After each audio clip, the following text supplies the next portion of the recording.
Ipaparating ng Department of Justice sa pamahalaan ng Netherlands na walang political persecution sa pagsasampa ng human trafficking case laban kay Attorney Harry Roque.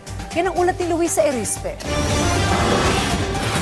Susubukan ng Department of Justice na harangin ang hiling ni Attorney Harry Roque na political asylum sa Netherlands. Ayon kay Department of Justice Undersecretary Nicholas Felix T, ipaparating nila mismo sa gobyerno ng naturang bansa na walang halong politika ang kinakaharap na kaso ni Roque na qualified human trafficking sa Pilipinas. Ipaparating talaga namin sa pamahalaan ng Netherlands to, ipapakita namin sa kanila na itong kaso na to ay hindi talaga case of political persecution dahil maliwanag, no? Human trafficking to, hindi naman to yung mga kaso na may kadalasan may bahid ng politika. Sabi pa nga ni T, matagal na naman anya talagang paratang ni Roque na political persecution ang ginagawa sa kanya sa Pilipinas. Pero para sa DOJ, malinaw na may sapat na ebidensya para sampahan siya ng kasong human trafficking dahil lumutang talaga ang pangalan niya na sangkot umano sa operasyon ng Pogo sa Porac, Pampanga. Maliwanag, no? Kasi yun tinira ng PAOK at ng CIDG itong Porac sa Pogo, wala naman silang intensyon, no, na idamay si Attorney Harry Roque. Wala tayong magagawa, lumutang yung pangalan niya.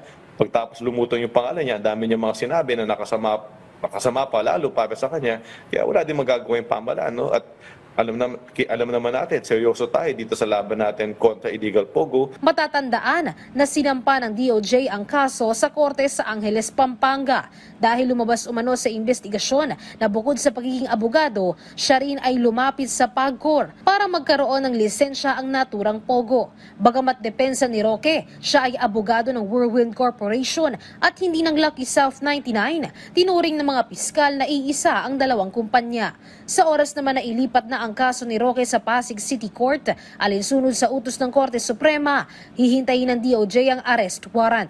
Kahit wala siya sa Pilipinas, maaari pa rin siyang ipahabol sa International Police Crime Organization o Interpol. Maaari natin ipawalang visa yung kanyang passport at pangalawa, maaari tayong humiling ng tulong sa Interpol at ilagay sa red notice ang mga akusado na ito. Bukod kay Roque, kasama din sa sinampahan ng human trafficking case sina Cassandra Leong at Dennis Cunanan. 48 ang lahat ng akusado sa kaso. Sakali naman anyang mapatunayan na may sala, maaari silang maparusahan ng 20 hanggang habang buhay na pagkakakulong. Luisa Erispe para sa Pambansang TV sa Bagong Pilipinas.